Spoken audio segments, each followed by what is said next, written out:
বলছি বাড়িতে তোমাদের একটা কাবলি ঢুকে হাউমাউ করছিল, খুব তরপাচ্ছিল,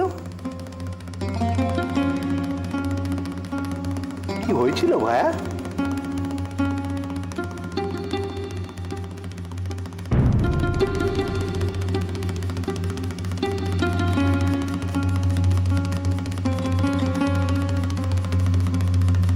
ওই বুঝি তোমার আরেক ভাই?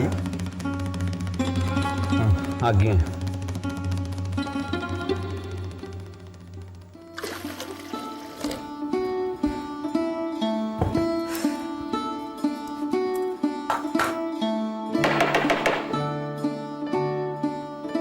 ও ছোট বউ, দেখ না রে কে এলো।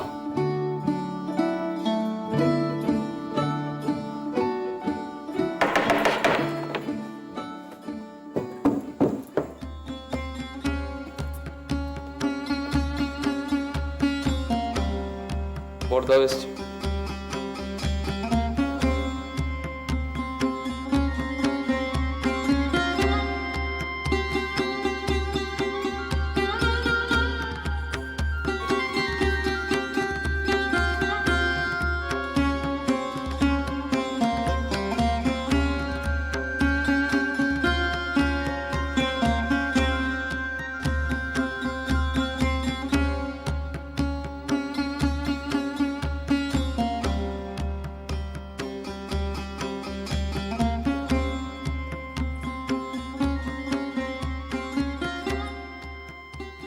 হ্যাঁ হ্যাঁ ভায়া, বলছি বাড়িতে কাবলে ধার বাকি?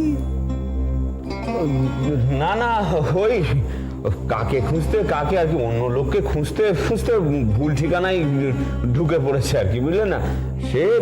হ্যাঁ হ্যাঁ, তাহলে আর বলছি কি, ওই তারপর তো তাকে মানে সেই হুজ্জত হ্যাঙ্গাম যা হয় এরা ঢুকলে, চিৎকার চেঁচামেচি, কোনোক্রমে তাকে এই যাত্রা ভাগানো গেছে। ও তাই বুঝি? তা বুঝিয়ে সুঝিয়ে যে তাড়াতে পেরেছো এই না কত, এরা সব সাংঘাতিক লোক। তা প্রতিবেশী তো আমরা, বিপদে আপদে পড়লে খবর করো কেমন? নিশ্চয়ই নিশ্চয়ই করো। বলছি আজ আসি, কেমন? নমস্কার। এসো এসো।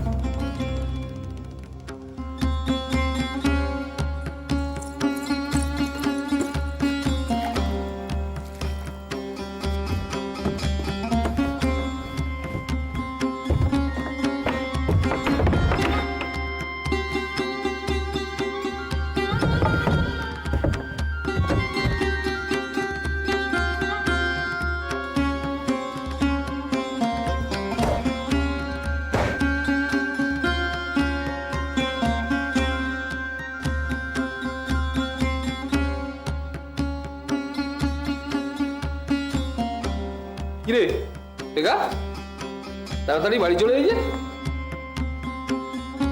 না না সত্যি কথাটা বল না, এটা পাঠ থেকে বাদ দিয়ে দিয়েছে নাকি তোকে?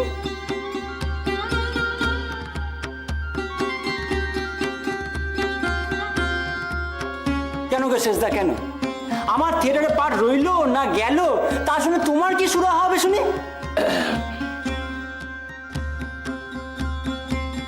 তুমিও তো আজকাল তাড়াতাড়ি ফিরছো, তা মক্কেলদের কি তোমার ওপর থেকে ভরসা চলে গিয়েছে, নাকি সেই বিশেষ বিশেষ মক্কেলরা আশা ছেড়ে দিয়েছে?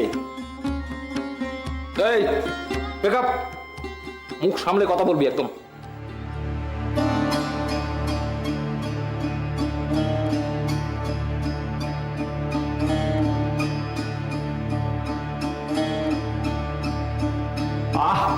তোরা থাম দিকে নিয়ে এবার। দেখো দেখি, অফিস থেকে ফিরতে না ফিরতেই কি আবার বাদিয়ে বসলে। সবসময় সবাই কেন কথা শুনবে বলো দেখি? অত মানুষকে খোঁচা দিয়ে কথা বলা কি ঠিক? বাপরে বাপ, এ বাড়িতে কারোর সঙ্গে দুটো ঠাট্টাই আর কি করারও জো নেই। সব একেবারে তেড়ে উঠবে, ফস করে উঠবে বলে একেবারে মুখিয়ে আছে।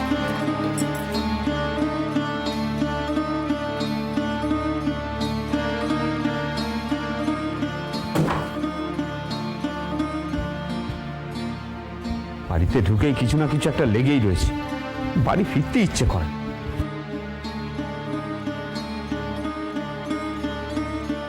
সে তো আমারও বাড়িতে ফিরতে ইচ্ছে করে না।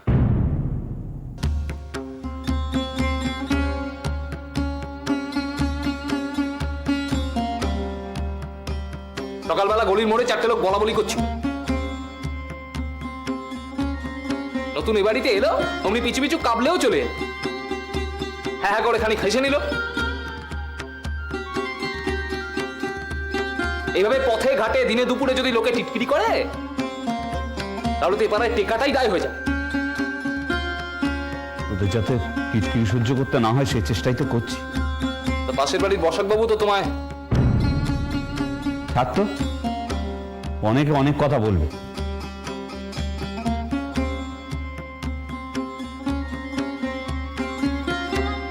দেখ প্রভা, এবার একটু বড় হ তোরা। দিন রাত যা চেল্লামিল্লি শুরু করেছিস, ও কাবলের ধার হয়তো একদিন মিটে যাবে ঠিকই, তোদের চেল্লামিল্লির জন্য না আবার বাইরে টিটকিরি শুনতে হয় তোদের। তখন আড়ালে আবডালে লোকে বলবে ওই দেখো শম্ভুনি চুম্বু যাচ্ছে।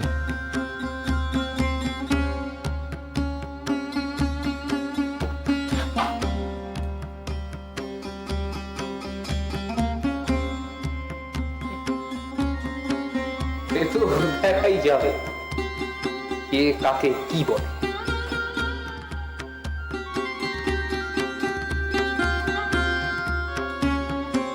তবে তোর জন্য একদিন বাড়িটাকে কিসকিন্দে বলবে।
শুভ,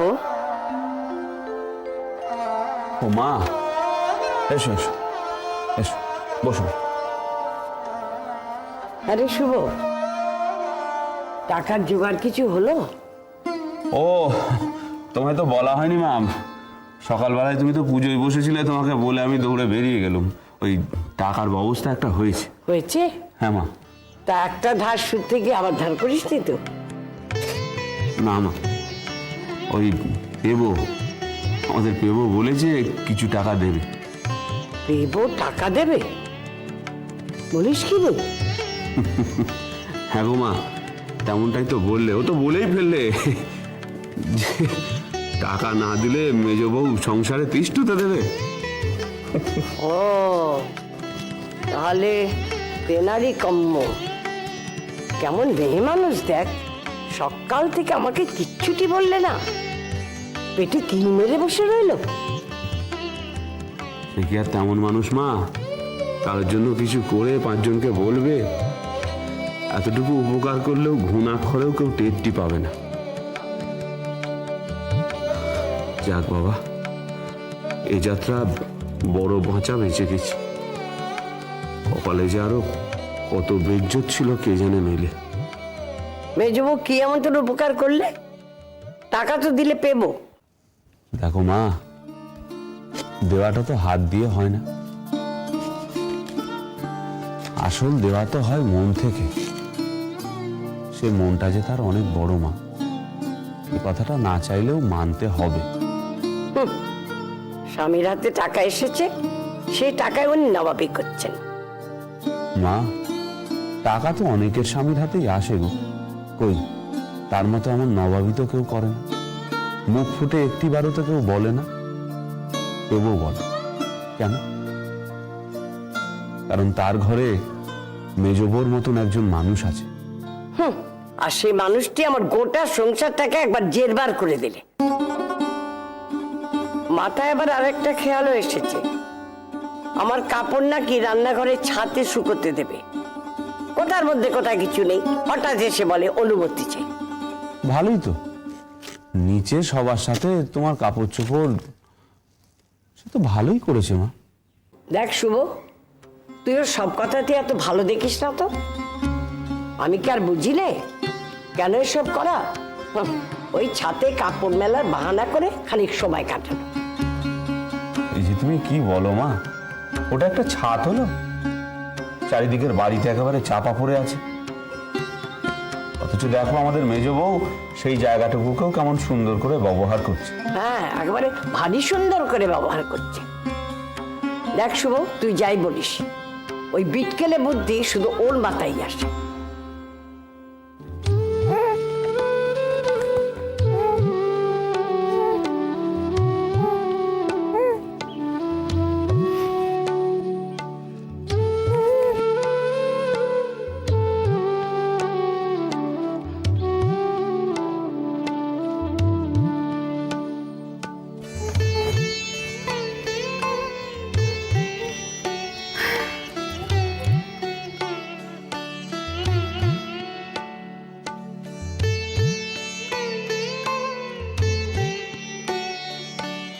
আমি যে তোমাকে এত কিছু দিই, লুকিয়ে লুকিয়ে এত কিছু এনে দিই, তাতে তোমার মন ওঠে না?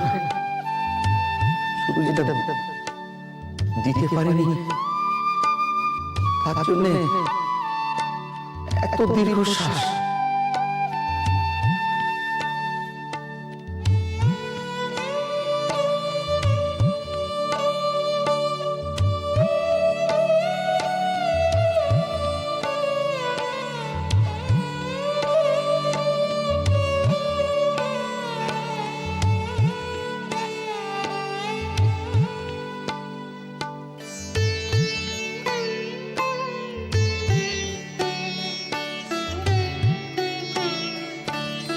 ঘুমাওনি? ঘুম আসে না, জানো না? হঠাৎ অনিদ্রা কেন? মস্করা করছো মেজে বউ?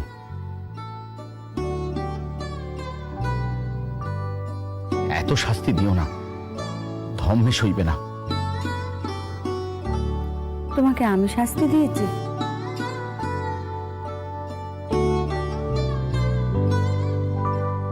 দিয়েছো, দিচ্ছ, সব সময় তো দিচ্ছ।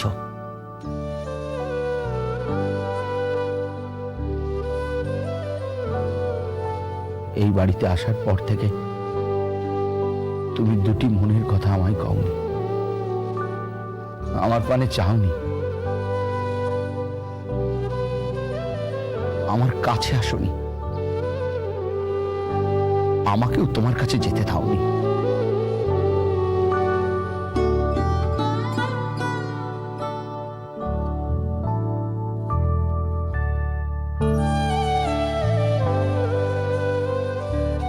হয়ে গেছে, যা হওয়ার হয়ে গেছে। তুমি যাবো, তুমি দেখো এমন ভুল আর কখনো হবে না। এবার তুমি আমার কাছে একটা কিছু চাও, দেখো আমি ঠিক এনে দেব। তুমি শুয়ে পড়ো। ও, তুমি আমার কথায় আমল দিলে না মেজবো? তা কেন হবে? আমি কিছু বুঝি না? আমি কি তোমার জন্য কিছুই করিনি? আমি তোমার জন্য খবরের কাগজ এনে দিইনি? তোমার মেয়ের জন্য বোতল এনে দিইনি? আর এই সব কাজগুলো তো বাড়ির সকলের বিপরীতে গিয়ে করেছি। তুমি যখন যা বলেছো আমি তাই করেছি। মায়ের গঙ্গা স্নানের খরচা, বোনেদের শ্বশুর বাড়ির তত্ত্ব, আমি এগুলো করিনি? করেছো তো, সেসব কথা আসছে কেন?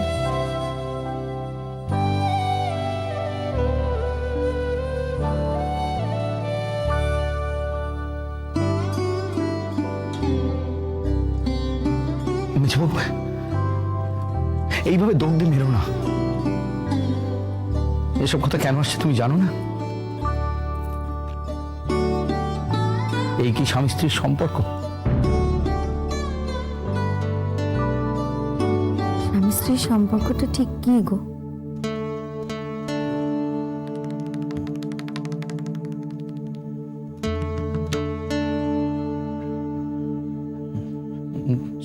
সে মেজবু, বলছি তো এমনটা আর হবে না। তুমি যা চাইবে তাই পাবে। আচ্ছা মেজবু, তুমি ওই কিছুদিন আগে ওই বাড়ি থেকে আসার আগে আমার কাছে একটা পত্রিকা চেয়েছিলে না? আমি সেটা এনে দেব। তুমি নেবে তো?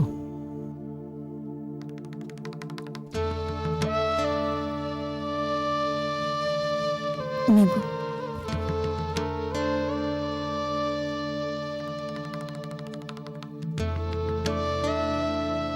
আমি যে বড়দাকে অতগুলো টাকা দিলাম। ও কথা বারবার বলো না, শুনতে ভালো লাগে না। কই, আমি তো কাউকে বলিনি। কেউ তো জানে না। তুমি সেটা দেখোনি? সে তোমার যেমনটা মনে হয়েছে তুমি করেছো। যেমন মনে হয়েছে? মেজবু, কেন এমন মনে হয়েছে?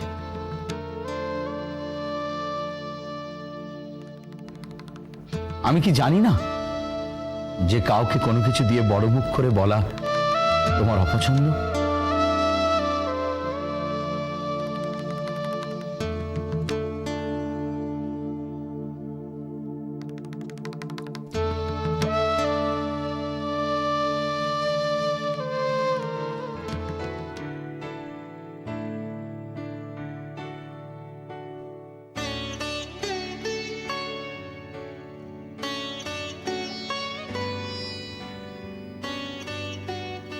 তুমি সেই জন্য কাউকে কিছু বলনি?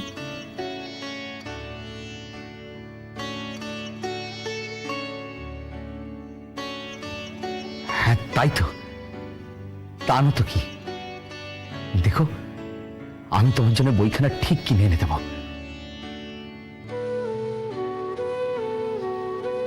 সে না হয় এবাকে না বলে মাকে না জানিয়ে আনবো।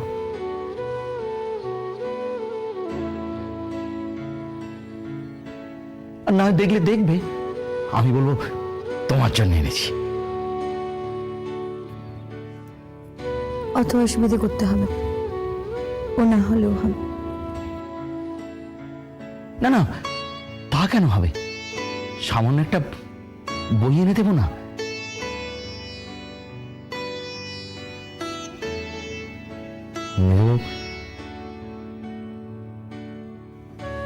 ওকে একটু ওদিকে সরিয়ে দাও না, আমি এখানটা শুয়ে পড়ি।